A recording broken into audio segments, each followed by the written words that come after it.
Welcome to Southern Sudan Diversity. My name is Tito. This evening, President Biden will begin the back half of his term with a State of the Union address to Congress and to the American people. But the White House attempts to script the message for this week have been upset by recent events. Over the last several days, the country learned that on President Biden's watch, the state of our union is apparently under Chinese surveillance from our own skies. It's ludicrous to suggest that Canada and the United States had no choice but to let this thing traipse across the continent from coast to coast. President Obama's own Defense Secretary Leon Panetta says, quote, "We should have acted earlier." The administration's hand-wringing and indecision, finally downing the balloon only after it had toured the length of our country, was typical of how President Biden and his team have conducted our foreign affairs. Our top military commanders and civilian experts all say that our broader strategic competition with China is our most serious challenge. But this president's last budget request tried to cut funding for our military after inflation, while Beijing keeps investing in their own capabilities. The commander of our U.S. Strategic Command just told Congress that China now has more land-based intercontinental ballistic missile launchers than we do. The administration's reckless retreat from Afghanistan blew past the expert warnings, cost the lives of 13 American service members, let thousands of terrorists waltz out of prison, and incentivized others to challenge an America that looked cowardly.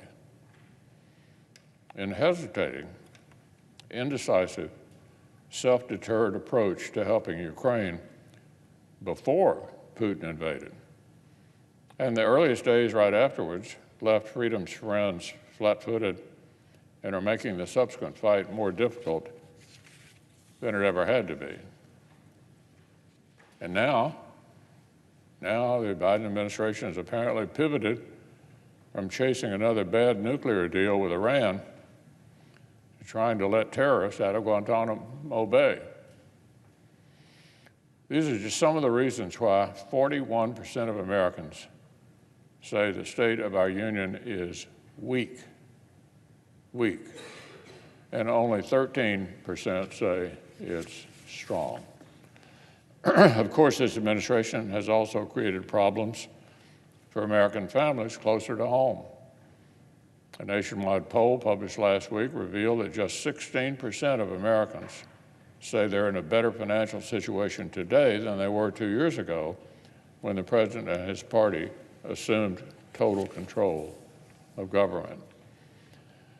For 84% of Americans, one-party Democratic control of Washington either failed to live up to its promises or actively made life worse. 2 years ago, over the objections of their own party's top economists, Washington Democrats misinterpreted a narrow election victory as a mandate for an unprecedented spending spree. When President Biden took office, inflation was at 1.4%.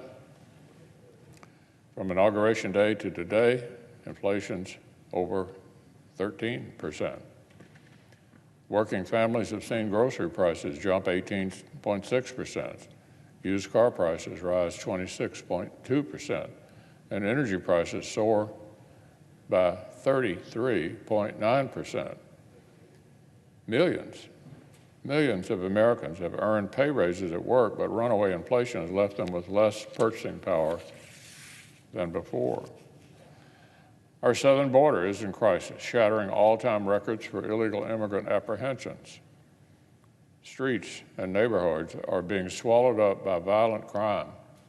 After local Democrats have cut police budgets, liberal prosecutors have turned jails into revolving doors, and national Democrats spent years amplifying the kinds of anti-police rhetoric that result in more crime.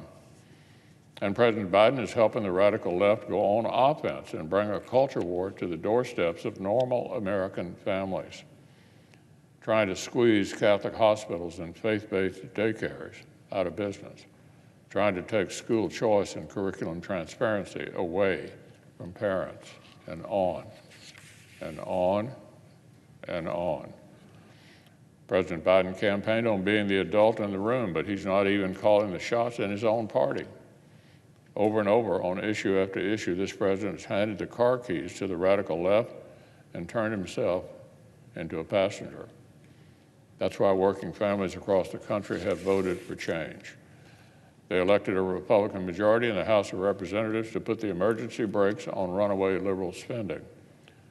They re-elected all-star Republican governors in places like Texas, Georgia, and Florida. And they elevated a talented new generation of leaders, including the youngest serving governor in America, Governor Sanders of Arkansas, whom the American people will hear from tonight. Our country may still be struggling to understand what on earth Washington Democrats think they've actually accomplished in the past 2 years. But they can be absolutely sure where Republicans stand. Thanks for watching. Please feel free to suggest any topics to be covered by South Sudan Diversity, and remember to subscribe if you like what you see.